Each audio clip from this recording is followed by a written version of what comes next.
오늘 시간에는 마태복음 강해 64번째 시간으로 더 중요한 것이라는 제목으로 말씀을 배우도록 하겠습니다. 본문 말씀은 마태복음 6장 25절에서 30절까지의 말씀을 우리가 함께 살펴보면서 주님의 음성 듣기를 원합니다. 우리 주님께서는 그러니까 이 세상 만물의 주가 되시는 하나님께서는 예수님과 성령님과 다 같은 본질이시죠. 창조하실 때도 삼위일체 하나님이 창조하셨고 구원의 계획도 그 모든 성취도 삼위일체 하나님께서 하시는 일이지요. 자, 사실 하나님께서 우리에게 명하시는 말씀, 우리 주님께서 명하시는 말씀은 복잡한 것이 아닙니다. 사실은 간단해요. 태초에 하나님이 천지를 창조하시니라. 너희가 하나님을 창조주 하나님으로 믿어라. 이 세상 모든 만물을 지으시고 너희를 지으신 분이라면 너희들의 삶을 지켜주지 않겠느냐? 너희들의 삶을 보호해 주시지 않겠느냐? 얼마나 너희를 사랑하면 육체를 입고 성자 예수님까지 이 땅에 보내셨겠느냐? 하나님을 경외하여라. 너희들의 모든 삶의 염려와 근심과 그리고 땅의 것만 바라보며 너희들의 마음을 빼앗기지 말고 하나님만을 의지하며 하나님만을 경외하며 하나님만으로 기뻐하고 즐거워하며 살아라 라고 하는 것이에요. 그런데 못 알아들으니까 기적도 보여주시고 말씀도 해주시고 말씀이 실제가 되게 하시고 다양한 방법으로 농부들에게, 어부들에게, 상인들에게, 학자에게, 어린아이에게 남녀노이를 불문하고 누구든지 알아들을 수 있도록 다양한 말씀을 해 주신 것입니다. 오늘의 말씀도 보면은요, 너무나 우리가 알아듣기 쉬운 말씀이에요. 그런데 우리의 마음에 주님께서 여기 30절에 이렇게 말씀하셨잖아요. 믿음이 작은 자들아. 30절에 그렇게 끝나죠? 믿음이 작은 자들아. 믿음이 작거나 의심하는 믿음이거나 이것은 우리 주님이 기뻐하시는 믿음은 아니에요. 그래서 오늘 이 말씀을 배우면서 우리의 전 존재로 거룩하신 하나님 우리들의 아버지를 우리의 죄를 속량하여 주신 성자 예수님을 그리고 멀리 계신 분이 아니라 우리 예수님 이 땅에 오셨다 하늘로 가셔서 그냥 이렇게 내려다보고 계신 분이 아니라 우리와 함께 하시는 성령 하나님, 그 성령 하나님과 동행하면서 창세 전부터 그토록 우리에게 주시고자 했던 임마누엘의 삶, 하나님이 우리와 함께 하시는 이 삶을 이 땅에서도 누리는 우리 모두가 되시기를 주님의 이름으로 간절히 소망합니다. 그리고 축복합니다. 자, 첫 번째 더 중요한 것에 대한 것을 비유적으로 지금 말씀하셨는데 25절 말씀입니다. 그러므로 자, 앞과 뒤를 잇는 말씀의 접속사 그러므로 앞에 무슨 말씀을 하신 거죠? 자, 인간은 하나님과 재물을 겸하여 섬길 수 없다. 둘 중에 하나를 섬긴다는 거예요. 하나님을 섬기든지 재물을 섬기든지 내가 신이 되어 살든지 하나님을 신으로 삼고 살든지 우상은요 전부 나를 위한 겁니다. 우상은 다 나를 위한 거예요. 그래서 너를 위하여 우상을 만들지 말라고 말씀하셨어요. 그런데 그 우상은 결국 우리에게 고통을 주어요. 너희를 위하여 재물을 땅에 쌓아두지 말라고 하셨어요. 너희를 위하여 보물을 하늘에 쌓아두라고 말씀하신 거예요. 그런데 절대 두 주인을 섬길 수 없다. 그러면서 말씀하시기를 우리가 정녕 섬겨야 할 주인은 누구신가? 재물이 아니라는 거죠. 우리를 창조하신 창조의 주 하나님, 우리들의 아버지라는 거예요. 그 하나님을 믿음으로, 전심으로 부분적인 게 아니라 함량이 미달되는 게 아니라 그냥 아이가 젖을 이렇게 주는 유모가 됐든지 생모가 됐든지 그 젖을 먹으면서 내 어머니인 줄 알아요. 절대적 신뢰를 하죠. 갓 태어난 아기 점점 자라면서 신생아는 조금도 의심 없이 엄마의 계속 들려주는 음성을 듣고 내 엄마인 것을 인식하고 그저 전혀 의심할 겨를도 없이 믿음으로 반응하며 사는 겁니다.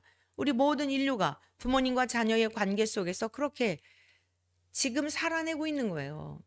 마찬가지로 전혀 의심 없이 우리가 지금 호흡하고 있는 것도 하나님께서 우리에게 산소를 공급해 주시기 때문에, 햇빛을 비춰주시는 것도 하나님께서 모든 살아있는 것들을 자라게 하시고 영양분을 다 흡수하도록 그 빛을 통하여서 우리의 필요한 것들을 다 공급해 주시는 하나님의 놀라운 섭리 속에 지금 우리가 살고 있는 것입니다. 그래서 그것을 하나님의 은혜로 여기며 살아가는 그러한 백성들에게 염려할 것이 무엇이 있겠어요? 기쁨이 넘치고 감사가 넘치고 늘 우리가 호흡하듯이 하나님이 나와 함께 하심에 대한 그러한 믿음으로 살아내지 않겠습니까?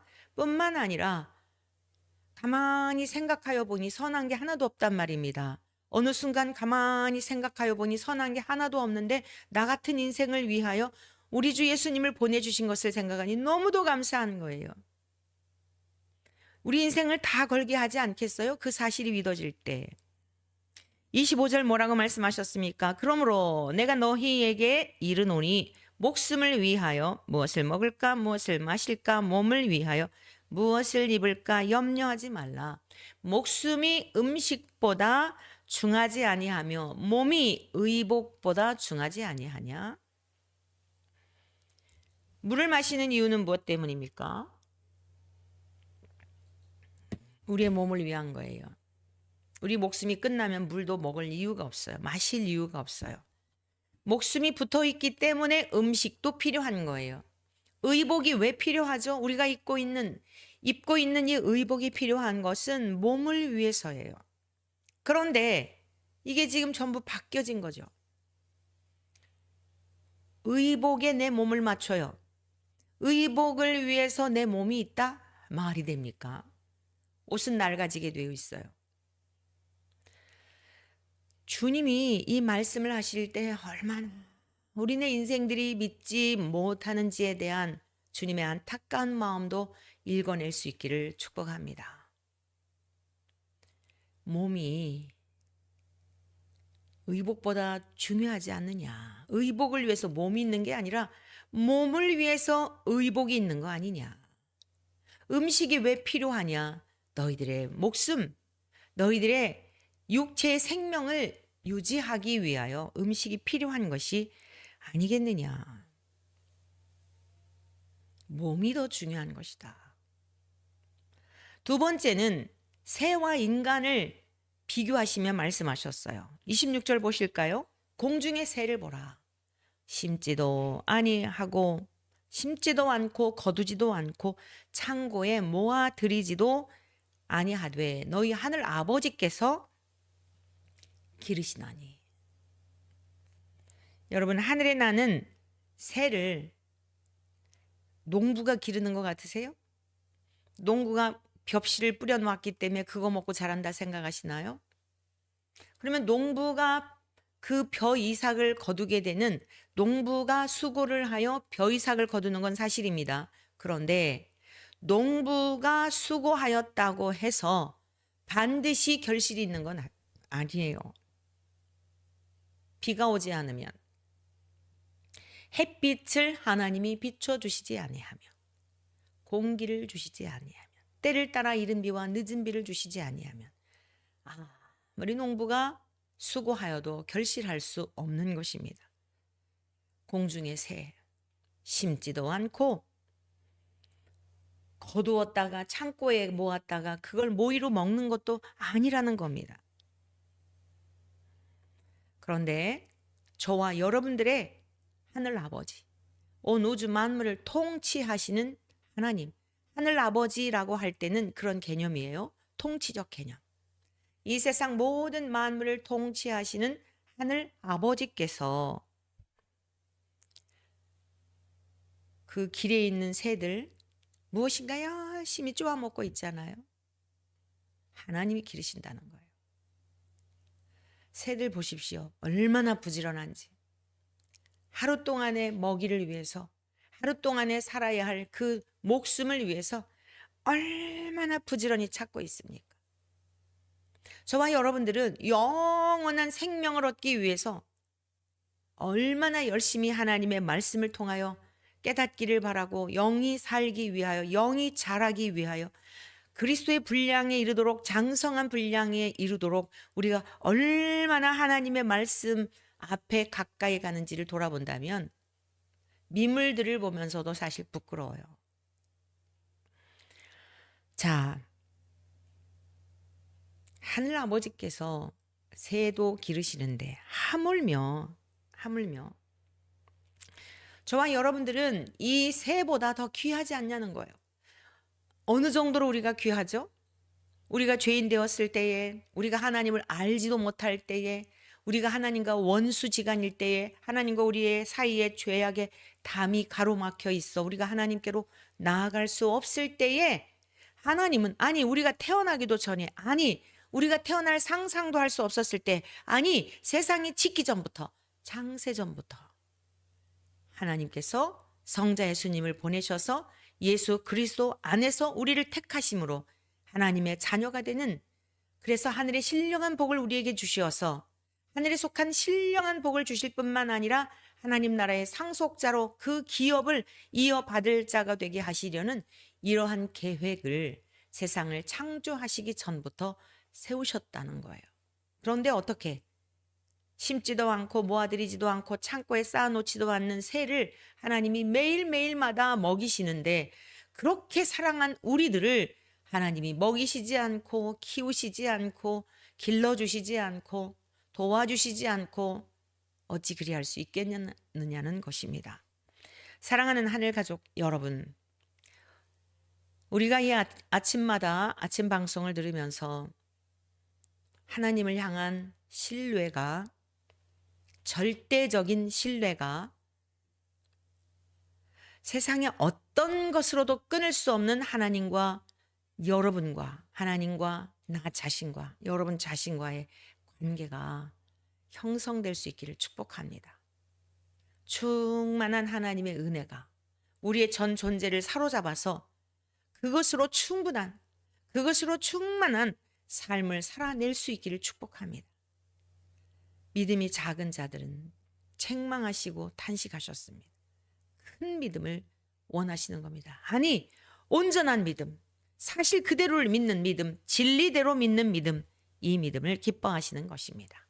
자, 우리가 세 번째로 살펴볼 것은 27절부터입니다. 27절부터 30절까지 말씀을 보시겠는데, 너희 중에 누가 염려함으로 그 키를 한 자라도 더할 수 있겠느냐? 네, 우리 모든 인간의 실상에 대한 것을 직면하도록 말씀하시는 거예요. 우리가 염려한다고 하여 그 키를 조금이라도 자라게 할 수 있는 인생이 없어요. 여러분, 머리털럭 하나도 희고 검게 할 수 없어요.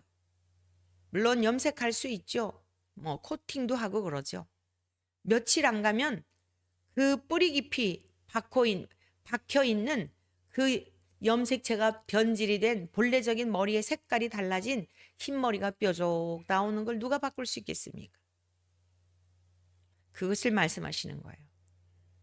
우리가 인공적으로, 인위적인 인간들의 어떤 그 상업적인 기술의 발달로 인하여서 흰머리를 감추는 그것을 말하는 게 아니라, 요즘 또 뭐 그 자라나는 아이들 키를 늘리기 위해서 뭐 주사를 맞고 한다잖아요. 부작용도 심하다는 건 아시죠? 인간이 아무리 키를 자라게 하려고 늘려보아도 어느 부분 좀 자랐는지는 모르지만 다른 부분은 약하게 되어져 있는 거예요. 이게 자연의 섭리입니다. 인간의 힘으로 가능한 것이 있고 인간의 힘으로 불가능한 것이 있어요. 오늘 세 번째, 지금 주님이 말씀을 통하여 더 중요한 것이 무엇인가 봐라. 인간은 무능할 수밖에 없다. 하나님은 어때요? 그 능력이 영원하시다. 몸이 의복보다 중요하다. 자, 목숨을 위해서 음식을 먹기에 목숨이 더 중요한 것이다. 음식이 중요한 게 아니다. 새와 인간을 비교하시고 또 주님께서 말씀하시기를 인간의 무능력함과 하나님의 능력에 대한 것.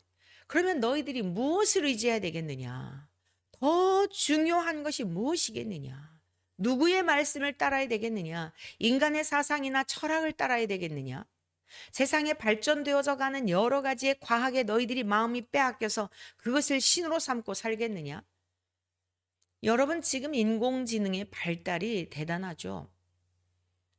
그 전에 영화 그런 거 나왔던 것 같은데요. 이제는 이 로봇하고 인간하고의 싸움. 엊그제 잠깐 우리 집사님 미장원에 가서 이제 머리 손질하는데 그 뉴스 시간에 그게 잠깐 나오더라고요. 굉장히 앞으로 심각할 겁니다. 우리에게 편안함을 주는 것 같지만, 편리함을 주는 것 같지만 폐해는 이루 말할 수가 없는 거예요. 순리를 하나님이 우리 인간에게 순리대로 살도록 허락하신 것을 역행하여 영리로 사는 것에 대한 것은 반드시 혹독한 대가 지불을 해야 하는 것입니다. 좀 더 말씀 보겠습니다. 또 너희가 어찌 의복을 위하여 염려하느냐? 그래, 백합화가 어떻게 자라는가 생각하여 보라. 수고도 아니하고 길쌈도 아니하느니라. 그러나 내가 너희에게 말하노니 솔로몬의 모든 영광으로도 입은 것이 이 꽃 하나만 갖지 못하였느니라. 여러분, 우리가 자연을 이렇게 접하면서요, 와, 바다의 색깔이 너무 아름답다, 너무 예쁘다, 와, 가을에 그 단풍잎이 어쩜 이렇게 아름답지라고 하여 여러분들이 핸드폰을 꺼내서 카메라에 담아보죠. 비교적 아이폰이 이 아주 그 색감이라든가 이런 것들을 사실적으로 잘 표현한다고 뭐 그러기도 하고, 요즘은 우리나라 삼성이라든가 이런 제품들도 굉장히 잘 나오잖아요. 아주 기가 막히게 잘 나오죠. 그런데 여러분, 무엇을 느끼시나요? 여러분이 눈으로 직접 보았던 그 아름다운 푸른 바다의 색깔을 이 기계들이 담아내시던가요? 아무리 좋은 카메라일지라도, 핸드폰이 아니라 아주 수백만 원, 수천만 원짜리 카메라일지라도 하나님이 창조하신 살아있는 그 색, 여러분, 그 무엇인가 정말 생기가 있고 그러한 기운들을 느낄 수 있는 그러한 색채, 색감, 이런 것들을 다 담아내던가요? 담아내지 못해요. 여러분, 사진 찍고 나서 실망하잖아요. 여러분들의 모습은 어때요? 여러분, 사진 찍기 전엔 착각하잖아요. 근데 얼마나 사실적으로 보지 못했던 부분들을 사진들이 또 찍어내는지 그런 건 아주 또 잘 찍어내요. 아주 주름살도 잘 찍어내. 그래서 막 보정들을 하고 그러잖아요. 그렇다고 해서 우리네 인생의 주름진 얼굴이 가리워질까요? 실상은 그게 아닌데, 우리 인간의 무능함을 인정해야 합니다. 우리 인간의 한계를 인정해야 해요. 안 되는구나. 정말 안 되는구나. 내 의지도 안 되는구나. 노력으로도 안 되는구나. 하나님의 은혜가 아니면 안 되는구나. 여러분, 우리가 하나님께로 돌아오기 위하여서 첫 번째 해야 할 일이 바로 그거예요. 인정하는 거예요. 다 해봤는데 정말 안 되네. 내 그 습관 하나 이기지 못하네. 요즘은 이 손가락 하나 이기지 못해요. 손가락. 다 이 손가락에 중독돼 있는 거예요. 손가락에. 터치만 하면은, 자, 동영상을, 핸드폰을 여러분의 손아귀에 있잖아요. 그래서 이렇게 뭔가 딱 뜨게 되면 좋지 않은 그런 것을 뜨게 되는데, 여러분들이 이것을 탁 클릭하느냐 아니면은 그냥 넘어가느냐, 그것조차도 쉽지 않잖아요. 어지간한 통제력이 아니면 호기심을 유발하는 것들, 이 손가락으로 딱 하면은 쫙 화면이 펼쳐지면서, 그래서 이제 자꾸만 중독이 되는 것이에요. 얼마나 우리들의 연약한 존재인지.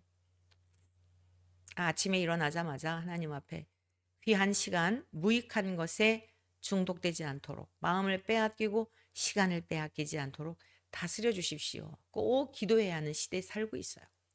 하나님 아버지, 오늘도 우리가 영상을 보더라도 꼭 보아야 할 것, 유익된 것, 이러한 것들만 보게 해주십시오. 우리의 영혼을 좀먹는 것, 나의 영혼을 좀먹고 주님의 사랑에서 멀어지게 하는 것, 주님 절제할 수 있는 능력을 주십시오. 하나님의 말씀을 가까이 하고 하나님의 말씀의 채장을 넘기는 손가락이 되게 해주십시오. 정말 죽을 때까지 기도해야 될 제목입니다. 여러분, 우리 인간의 무능함을 인정하지 않으면 절대 예수 그리스도의 십자가의 은혜가 필요하지 않아요. 예수님이 오셔야 할 이유도 없어요. 제가 인터뷰한 내용, 지난번에 이동환이 출교 당한 날 이제 인터뷰한 게 있는데 그것을 모 신문사에서 시리즈로 4편을 올렸더라고요. 그런데 그 신경아 전 감독회장님이 이동환의 출교는 잘못되었다라고 신문에 기고를 하셨어요. 전직 감독회장께서 행정의 수반이었던 분이 교단의 최고의 총회 재판위원회에서 판결한 것에 대하여 문제 있다, 잘못되었다라고 그러한 신문에 기고를 한 거예요. 모두 조용하죠. 조용할 수가 없죠. 누구라도 예수 그리스도의 영이 있는 하나님의 사람들은 저는 그렇게 생각합니다. 아닌 건 아니라고 말해야 된다고 생각합니다. 그 부분에 대한 것을 인터뷰하였는데 그 댓글에 지금까지 계속적으로 이동환이 이야기했던, 어떤 사람은 또 저에게 그랬더라고요. 이동환이라고 그런다고. 사회적 정서가 있는데 이동환 씨라고라도 해야 되지 않냐, 이런 의도겠죠. 네. 이동환이, 나는 이제는 그 이름도 올리고 싶지 않습니다, 사실은. 그런데 계속적으로 했던 이야기들, 신학교 교수가 했던 이야기들, 신경아 전직 감독회장이 했던 이야기 고스란히 그걸 그렇게 올렸더라고요. 첫 번째, 모든 사람은 죄인이다. 당신들도 죄인이지 않느냐. 의인은 없나니 하나도 없다. 그 대목만 올렸어요. 자, 어떤 사람이 댓글을 올린 건데 이 내용은 지금까지 저들이 주장해왔던 내용이다, 그런 이야기입니다. 그냥 제가 생각나는 대로 이 영상을 통해서 말씀드리겠습니다. 모든 사람이 죄인이다. 그런데 당신들이 무언데 똑같은 죄인들인 주제에 뭘 이렇게 이러한 일에 간섭을 하느냐. 제 답글입니다. 맞습니다. 모든 사람은 죄인입니다. 로마서 3장 10절의 말씀만 그는 인용을 했어요. 남잔지 여잔지 모르겠습니다. 자, 11절부터 깨닫는 자도 없고, 여러분 깨닫는 자도 없어요. 왜 인간이 죄인이냐면 하나님을 향하여 깨닫는 자도 없습니다. 성경에서 말씀하고 있는 죄는 철저하게 하나님과 인간과의 관계성 속에서의 죄를 말하는 거예요. 명심하세요. 하나님과 인간과의 관계성 속에서 하나님을 믿지 않는 것, 하나님을 향하여 대적하는 것, 불신의 죄, 불순종의 죄를 말하는 것입니다. 불신과 불순종의 근거는 뭐죠? 하나님의 말씀을 버리는 것입니다. 하나님의 말씀을 차용하고 인용하되 내가 편한 것, 내 죄를 합리화하기 위한 것으로만 인용을 하죠. 그래서 이 사람들이 이야기하는 게 너희들도 죄인이지 않냐? 그 누구 보고 죄인이라 그러느냐? 뒷부분을, 목사는 뒷부분에 관한 이야기를 가르쳐 줘야죠. 깨닫는 자도 없고 하나님을 찾는 자도 없고 다 치우쳐 함께 무익하게 되고 선을 행하는 자는 없나니 하나도 없도다. 그들의 목구멍은 열린 무덤이요. 입을 열기만 하면 죄의 성향들, 죄의 본성들을 토해냄으로 말미암아 악취가 난다는 거예요. 열린 무덤에서 뭐가 나겠어요? 향기가 나겠습니까? 모든 사람들이 다 도망갈 시체가 썩은 냄새가 나겠죠. 하나님을 대적하고 공격하는 자들의 입에서 나오는 말은 영혼들을 망하게 하고 사망의 길로 가게 하는 것입니다. 그들의 목구멍은 열린 무덤이라는 거예요.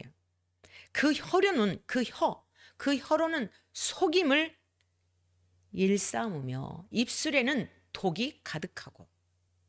여러분, 특별히 이건 가르치는 자들에게 있어서 더 해당되는 말씀입니다. 하나님의 말씀을 왜곡하여 모든 사람이 죄인인데 누구를 정죄하느냐?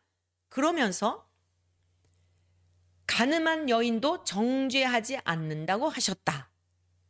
맞지요? 그런데 이단들의 특징이 뭐예요? 앞부분은 인용하고 뒤는 삭제하는 거예요. 예수님께서 그 여인을 향하여 너를 정죄하던 자들이 어디 있느냐라고 말씀하시죠. 물으셨어요. 없나이다. 다 갔지요? 주께서 말씀하십니다. 예수께서 이르시되 나도 너를 정죄하지 아니하노니. 네? 나도 너를 정죄하지 아니하노니. 이건 뭐죠? 네가 죄가 있는 것은 사실이나 내가 너를 향하여 죄가 있다라고 말하지 않겠다. 그러나 가서 다시는 죄를 범하지 말라. 뒷이야기도 가르쳐줘야죠. 이동환이 동성애자들의 집회에 가서 축복식을 했다 하더라도 여러분들이 연약한 육체에 이길 수 있는 힘이 없기 때문에 하나님께로 돌아오면 예수 그리스도의 십자가의 은혜를 믿으면 동성애는 성적인 일탈이요, 인간의 육체의 욕망을 채우는 쾌락주의의 일환으로서 그러한 것으로부터도 벗어날 수 있습니다. 분명히 동성애는 하나님의 창조의 질서를 거스르는 것으로서 이것은 하나님 앞에 반역하는 것이고 하나님을 대적하는 것입니다.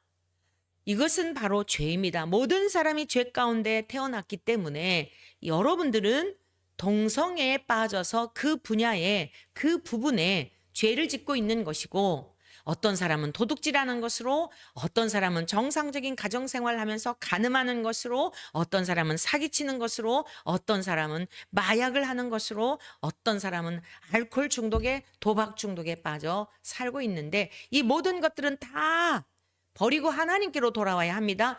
그런데 우리의 힘으로 안 되기 때문에 하나님께서 대신 우리의 죄의 값을 예수님께 지불하시고 예수님이 십자가에서 죽으심으로 그 값을 갚아주시어 이 사실을 전심으로 믿고 회개하고 돌아온 사람들에게 하나님이 성령을 선물로 주셔서 내 힘으로 이기는 게 아니라 주님의 힘으로 이기는 것입니다 라고 가르쳐 줘야죠.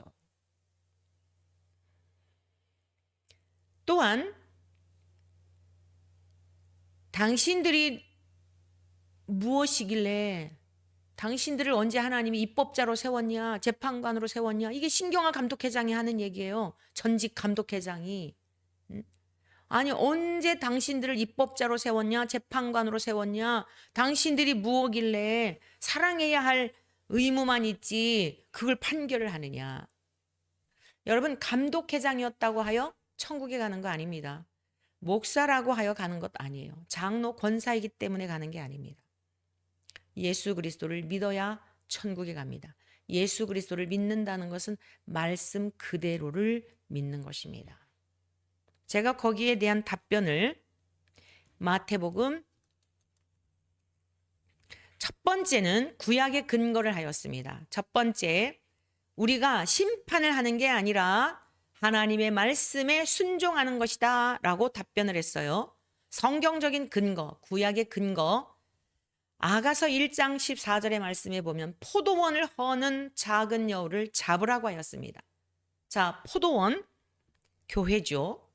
큰 틀 안에서는 감리교회입니다. 더 넓은 의미에서는 한국교회입니다. 어떤 이들은 그래요. 감리교회가 왜 이렇게 문제가 많냐? 감리교회 그렇지 뭐 이렇게 비아냥거리는 분들이 있는데 우리 감리교회는 굉장히 소망이 있는 교회입니다. 지금 통합 측, 합동 측, 전 우리나라의 뭐 장자교단이라고 하는 다 마찬가지예요. 동성애 찬성하는 교수들, 학생들 다 마찬가지입니다.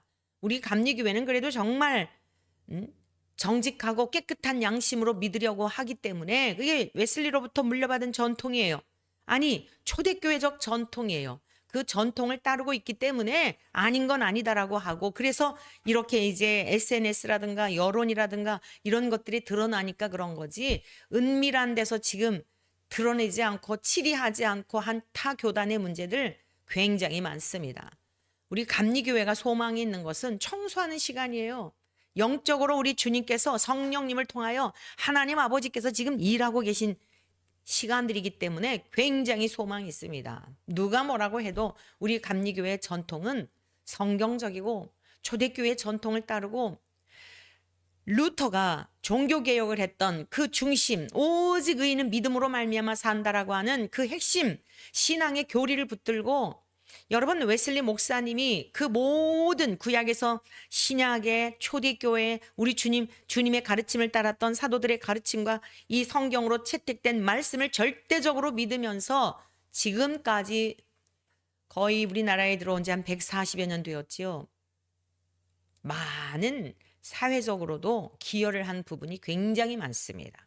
학교를 세우고 병원을 세우고, 그래서 우리 감리교회가 장로교단보다 교회 수가 조금 약한 것이 바로 그래서 그래요. 언더우드 선교사님은 오셔서 계속 복음을 전하고 교회를 세웠지만, 아펜젤러 선교사님은 학교를 세우고 병원을 세우고 사회 속에 들어가서 그리고 복음을 전하였기 때문에, 여러분 계속 복음만 전하고 교회 세우고 교회 세우면 훨씬 확률적으로 많지 않겠습니까? 그러나 대한민국의 지대한 발전을 도모한 것은 감리교회예요. 3.1절 기억만, 여러분 3.1절만 떠오르면 유관순 열사 감리교인이에요. 얼마나 하나님의 말씀을 실제가 되도록 가르치는 그러한 건전한, 정말 하나님을 경외하는 그러한 교단인지 모릅니다. 자, 그런데 그들이 뭐라고 얘기하는 거예요? 그들이 말하는 것은 너희들이 무엇이길래 심판을 하느냐는 거예요. 아닙니다. 구약에서도 분명히 포도원을 허는 여우는 잡으라 그랬어요. 자, 교회 안에 잘 분별을 하세요. 가라지가 있고 알곡이 있을 수 있어요. 그런데 추수꾼은 누구이신가요? 우리 주님이 이제 추수하러 오세요. 그때 심판하실 때 하나님이 하시는 것이므로, 교회 안에는 양도 있고 이리도 있고 들이받는 염소도 있고 그래요. 근데 그러한 경우에는 그들을 계속 하나님의 말씀으로 먹이고 하나님의 말씀으로 양육을 하고 인내하면서 그래야죠. 그런데 포도원을 허는 여우는 내쫓아야 되는 거예요. 구약의 근거, 신약의 근거는 뭘까요? 마태복음 18장에 있는 말씀을 통하여 주님께서 엄중히 말씀하셨습니다. 어떤 사람이 내 형제가 죄를 범하거든. 자, 18장 15절입니다. 내 형제가, 여기서 형제라 그랬어요. 같은 공동체 안에 있었던 사람입니다. 전혀 뜬금없는 자가 아니에요. 같은 목회자 세계에 있었던 사람을 말하는 거예요. 아무한테나 형제라 그러지 않잖아요. 주님이 가르쳐 주셨잖아요. 하늘 가족의 개념. 아버지의 뜻대로 행하는 자라야 내 형제요 자매요 모친이니라 라고 가르쳐 주셨어요. 하늘 가족의 개념에 대하여서. 그 근거에 의하여 네 형제가, 목회자 세계에서 목회자가 죄를 범하거든, 가서 너와 그 사람과만 상대하여 권고하라. 무엇이 잘못되었기 때문에 이거 고치시오. 여러분, 교회적으로 교단적으로 그 경기원에서 목사님들이 얼마나 많이 출교당한 자에게 권면했겠어요? 전화하고. 만일 들으면 내가 내 형제를 얻은 것이요, 그의 영혼을 얻은 것이라는 거예요. 왜냐? 한 영혼은 굉장히 중요하니까. 만일 듣지 않거든 한두 사람을 데리고 가서 두세 증인의 입으로 말마다 증참하여 말마다 확증하게 하라. 만일 그들의 말도 듣지 않거든 교회에 말하고 교회의 말도 듣지 않거든 이방인과 세리와 같이 여기라. 관계를 끊어버리라는 거예요. 아무 상관이 없어요. 여러분, 이방인과 세리 아무 관계가 없는 겁니다. 이스라엘 백성들에게 있어서 이 말씀은 굉장히 중요한 말씀인 거예요. 유대인이었다 할지라도 이렇게 죄에 대해서는 우리 주님이 엄중하게 다루신 겁니다. 뿐만 아니라 사도 요한을 통해서도 사랑하는 자들아 영들을 다 믿지 말고 영들이 하나님께 속하였나 시험하여 보라. 하나님께 속하지 않은 자들은 세상의 말을 하고 그들의 말을 따르지만 하나님께 속한 자들은 내 말을 듣느니라. 성경 말씀대로 믿는다는 것이에요. 성경에 곳곳에 오늘 이 시대 교회가 권징이 사라졌어요. 잘못된 것에 대하여 치리하지 않기 때문에 무법 천지가 된 것입니다. 그 외에도 몇 가지 그 반박한 것에 대하여 제가 반론하는 글을 성경에 근거하여서 페이스북에도 올렸어요. 들으라고. 출교당한 자를 옹호하고 있는 교수들과 전직 회장님도 감독회장님도 들으시고 목회자들도 듣고 당신들 얘기만 당신들끼리 모여서 하지 말고 계속 그리고 우리들 보고 토론하자 뭐 하자 그러는데 성경을 저버린 사람들과 어떻게 토론을 합니까? 기준을 가지고 있지 않은 사람들에게 무엇을 기준 삼아 하죠? 그리고 예수님이 동성애를 말하지 않았다. 동성애는 논할 가치가 없어요. 그에 대한 제 답변입니다. 창세기 1장 26절 27절에 우리가 우리의 모양대로 사람을 만들되 여러분 삼위일체적 창조이십니다. 우리라는 복수는 성삼위일체의 창조예요. 남자와 여자로 만드셨는데 아니 예수님이 이 땅에 오셔가지고 동성애를 언급했다? 그러면 여러분들 난리 날 거예요. 또 그거 가지고 봐라. 예수도 동성애를 언급하지 않았느냐. 오히려 얼마나 혹독하게 동성애에 대한 것, 음행에 대한 것을 질타하시고 경계하셨어요. 네 오른 눈이 생각으로 죄를 짓는 것도 죄로 규정하셨는데 하물며 몸에 짓는 거 회개해야 되는 거예요. 우리가 다 넘어질 수 있다니까요. 성경의 모든 인물 보십시오. 넘어지지 않은 인생이 없어요. 저도 여러분들도 예외가 아니에요. 문제는 뭐예요? 정말 주의 영이 계시면 돌이키게 되어 있다고요. 죄를 증오하고 미워하고 그 죄를 저주하게 되어 있는 거예요. 즐기는 게 아니에요. 죄가 주는 쾌락과 비교할 수 없는 위로부터 주시는 거룩한 삶을 통하여 하늘의 기쁨을 맛보며 살아가는 이 기쁨과 영광을 주님은 우리에게 주시기를 원하시는 겁니다. 얼마나 죄의 결국이 참담한지 네 눈이 범죄했으면 빼버리고 네 오른손이 범죄했으면 찍어버리고 진짜 주님이 그러라고 그러셨을까요? 저에게 반박한 그 사람이 이런 얘기를 했어요. 예수님은 온유하시고 용서하시고 인내하시고 그러한 분인데 너희들이 뭐길래 그러냐? 무슨 말씀을? 죄에 대해서 언급한 게 없다? 천만의 만만의 말씀입니다. 찍어버리라고까지 말씀하신 거예요. 그리고 동성애에 대해서 언급한 게 없다? 하나님이 주신 성은 남성과 여성밖에 없기 때문에 부부의 관계를 얼마나 중요하게 여기는지 내 아내나 내 아내가 가늠한 이유가 아닌데 이혼 증서를 주어서 여러분 그게 뭐예요? 남성과 여성의 성 밖에는 다른 성을 인정하지 않고 있는 내용의 근거입니다. 만약에 창세기에서부터 이렇게 남성과 여성을 창조하셨는데 예수님이 뜬금없이 동성애를 말씀하신다? 예수님은 진실이신데 처음과 나중이신데 한결같은 분이신데 억지들을 부리고 있어요. 정말 안타까운 마음으로 제가 일고에 논할 가치도 없다라고 하는 생각을 할 수도 있었으나 한 영혼일지라도 한 편의 얘기만 듣지 말고 자기들끼리만 모여서 성경을 왜곡한 그 내용을 듣지 말고 진실된 성경에서 전체적인 말씀을 통하여 무엇이라 말씀하는지를 듣고 한 영혼이라도 얻을 수 있다면 얼마나 좋을까. 그런 안타까운 마음으로 새벽 4시 반까지 글을 썼습니다.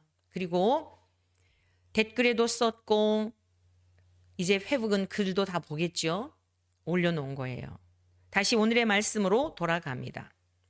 오늘의 이 말씀이 무엇을 말씀하시는 거예요?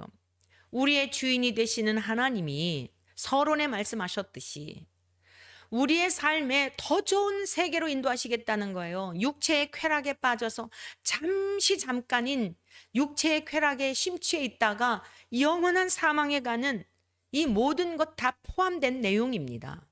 더 좋은 것을 사모하라는 것입니다. 새들도 그렇게 귀중히 여기시고 들풀도 귀중히 여기시는 하나님이신데, 여러분 동성애에 빠져 있는 자들일지라도 기억하세요. 여러분들을 소중히 여기세요. 그 죄에서 돌이키기를 바라시는 거예요. 돌이킬 수 있어요. 돌이키지 않으면 소망이 없습니다. 영원한 사망의 길을 갈 수밖에 없어요. 여러분들이 지금 외로워서 뭐 어째서 그래서 그런 성에 취해 있는지 모르지만 그 잠깐 몇 초간에 누리는 쾌락과 비교할 수 없는 엄청난 고통이 영원히 계속된다고 생각해 보세요. 여러분이 외로움을 회복하기 위해서 그런지는 모르지만 영구한 하나님과의 분리 속에서 외로움이라고 하는 것은 정말 기가 막힌 것입니다. 그래서 하나님이 여러분들을 비록 그러한 길에 들어섰다 할지라도 얼마나 소중하는지 우리 모두 지금 새를 비유하여 말씀하신 예수님의 말씀을 통하여 우리들을 얼마나 사랑하시는지를 깨닫고 그 사랑에 감격하여 어떠한 중독과 어떠한 길에 서 있다 할지라도 돌아설 수 있기를 축복합니다. 시편 104편의 말씀을 우리가 한번 좀 살펴보면서 하나님은 우리를 얼마나 사랑하시고 귀히 여기시는지를 깨닫게 되기를 바랍니다. 시편 104편 9절의 말씀입니다. 주께서 물의 경계를 정하여 넘치지 못하게 하시며 다시 돌아와 땅을 덮지 못하게 하셨나이다. 자, 여기서 주라고 하는 이 주는 우리가 신약에서 예수님을 말씀하고 있는 그 주는 아니에요. 성부 하나님을 향한 고백입니다. 유대인들은 성부 하나님만 알고 있었죠. 성부 하나님. 그러나 다 삼위일체적 그 모든 본질과 본성은 이미 함께하고 있는 거예요. 자, 보세요. 하나님께서, 성부 하나님께서 우리 예수님도 창조의 사역에 함께 하셨던 여러분 성령님으로 말미암아 수면에 운행하신 이 삼위일체적 창조의 섭리가 얼마나 놀라운지, 바다에 물이 넘치지 못하도록 한계를 정하신 게 무엇이죠? 경계를 정하여 놓은 게 뭐예요? 에레미야 5장에 말씀하고 있는 에레미야 5장 22절에 모래알을 두어서 물이 파도가 넘실대나 무트로 넘치지 못하도록 경계를 두신 거예요. 이것이 하나님의 창조의 능력이에요. 그런데 우리들에게 연약함을 감당하지 못하시고 연약함을 물리치지 못할 게 무엇이 있겠어요? 우리 힘으로 안 되지만 그 능력이 우리 안에 성령님으로 내주하시는 그 능력으로 죄를 이길 수 있고 어떤 중독에서도 벗어나서 거룩한 삶을 살아낼 수 있다는 것을 믿으시기를 축복합니다. 10절 말씀 보실까요? 여호와께서 샘을 골짜기에서 솟아나게 하시고, 골짜기에서 샘을 솟아나게 하시고 산 사이에 흐르게 하사. 여러분 이스라엘에 가보면은요 헐몬산이라는 곳이 있어요. 이스라엘은 건기와 우기가 있잖아요. 그래서 이제 우기에 비가 오지 아니하면은 이게 막 가뭄이 들고 이러겠죠. 근데 그 헐몬산에 만년설과 같이 이 눈이 있어가지고 계속 여러분 헐몬산에서 흐르는 그 헐몬산에서 흐르는 그것이 갈릴리 바다로 가가지고요 건기에도 넉넉히 살 수 있도록 하시는 골짜기에서 샘이 나게 하사. 너무너무 신비스럽고 놀라운 하나님의 능력 아니에요? 샘을 골짜기에서 솟아나게 하신다는 거예요. 산 사이에 흐르게 하사 각종 들짐승에게 마시게 하시니 들나귀들도 해갈하며 공중의 새들도 그 가에서 깃들이며 나뭇가지 사이에서 지저귀는도다. 여러분 하나님이 세상을 태초에 하나님이 천지를 창조하실 때에 첫째 날 빛을 창조하시고 하나님의 그 모든 행하시고자 하는 걸 드러내신 게 첫째 날 창조입니다. 그 빛은 피조된 빛은 넷째 날이에요. 첫째 날은 하나님이 그 계획하신 것을 다 공표하신 게 빛이 있으라 하시니 빛이 있었고 큰 틀 안에서 하나님 전체를 딱 보여주신 겁니다. 두 번째, 둘째 날 하늘을 창조하셨잖아요. 셋째 날 천하의 물이 한 곳으로 모이라 그러셨죠. 무티 드러나라 그러셨죠. 땅은 풀과 씨 맺는 채소와 각기 종류대로 씨 가진 열매 맺는 나무를 내라 하시니 하나님이 보시기에 좋았잖아요. 넷째 날 해달별을 창조하셨죠. 다섯째 날 물속에 있는 생물들을 창조하셨죠. 여섯째 날 가축들을 창조하시고 땅에 기는 들짐승도와 모든 것 창조하셨죠. 창조만 하셨어요? 오늘 여기 보니까 뭐라 그랬어요? 공중의 새들도 그 가에서 깃들이며 나뭇가지 사이에서 치저기는도다. 창조만 하신 게 아니라 이렇게 먹이시고 이렇게 입히시고 노래하며 즐거워하도록 짐승들도 미물들도 그렇게 입히신다는 거예요. 그렇게 먹이신다는 거예요. 우리 주님께서 하신 말씀들은 사실 구약의 말씀들을 다 절절히 이렇게 하시지 않았지만은요, 그 말씀들을 염두에 두시고 말씀을 해석해 주시고 그 말씀을 인용하셔서 우리가 알아듣기 쉽도록 아주 간략하게 설명해 주신 거예요. 그래서 우리가 구약을 버리면 절대 신약이 풀려지지를 않아요. 구약의 말씀이 얼마나 소중한지 몰라요. 그 다음 보실까요?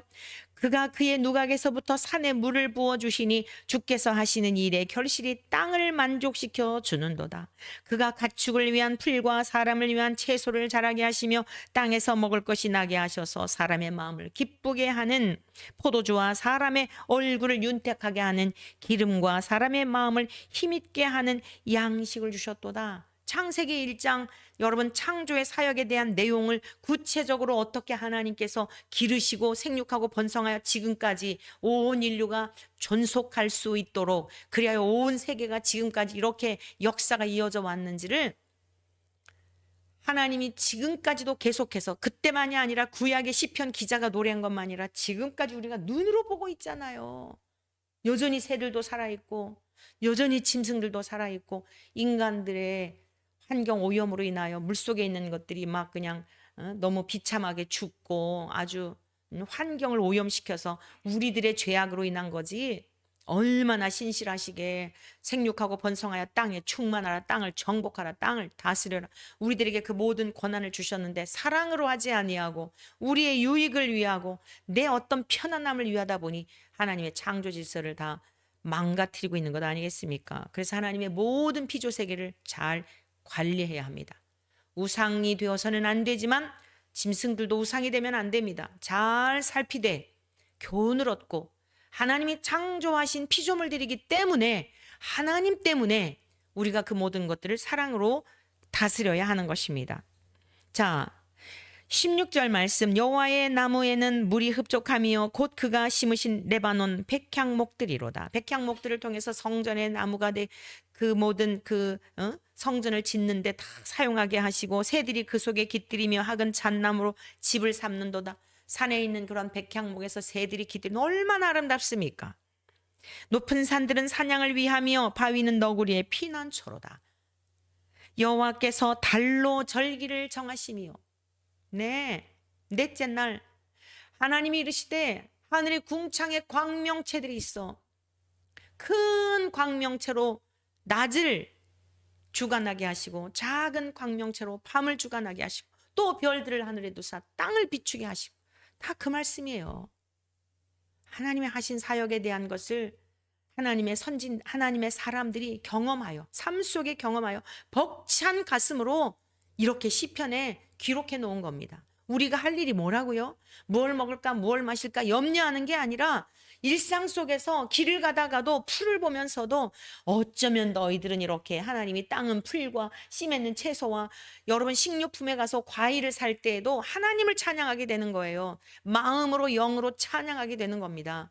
그 풍성한 과일들을 볼 때마다 어쩜 이렇게 식료품 가게마다 풍성하게 백화점마다 마트마다 하나님 정말 위대하십니다.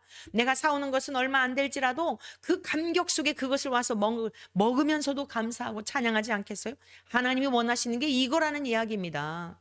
무엇을 먹을까 무엇을 마실까 가서 무엇을 사야 되는데 돈이 없고 이게 아니라 길을 다니며 산을 보면서 모든 것들을 보면서 하나님을 찬양하고 기뻐하며 사는 것 이게 우리가 해야 할 일이다. 여러분 이 시편 104편에 있는 말씀을 읽어보시기를 바랍니다. 마지막에 있는 말씀을 제가 읽어드릴게요. 죄인들을 땅에서 소멸하시며 악인들을 다시 잊지 못하게 하시리로다. 내 영혼아 여호와를 송축하라. 할렐루야. 하나님을 경외하지 않고 왜 주님께서 지금 무엇을 먹을까 뭘 마실까 염려하지 말고 두 주인을 섬기지 말아라 하는 이유가 뭐예요? 다 다 모든 죄는 다 마찬가지예요. 우리 모두 다 죄 가운데 출생했어요. 근데 예수로 말미암아 구원을 주신 이유가 뭡니까? 하나님을 찬양하도록, 하나님을 기뻐하도록, 염려하고 근심의 삶이 아니라 기뻐하고 즐거워하도록 창조하신 거예요. 그런데 그러한 삶을 살지 않으면, 하나님을 경외하지 않으면, 하나님을 주인 삼고 살지 않으면 마지막 절 뭐라고요? 죄인들을 땅에서 소멸하시며 악인들을 다시 잊지 못하게 하시리로다. 반드시 그 심판의 날이 있습니다. 그날은 늦습니다. 하나님 살아계신다고 심판 앞에서 그때 벌벌 떨어도 늦습니다. 그래서 우리가 회개의 복음을 외쳐야 하고, 그래서 우리가 성경대로 믿어야 하고, 그래서 우리가 하나님을 경외하는 삶을 힘든 상황에서도 경외하며 살아야 하는 이유인 것입니다. 오늘 주님께서 우리에게 재물에 관한 말씀을 통하여 주시고자 하는 핵심적인 의도가 무엇인지에 대한 것을 잘 깨달아서 오직 여호와로 인하여 기뻐하고 즐거워하는 우리 모두의 삶이 되시기를 주님의 이름으로 간절히 축복합니다.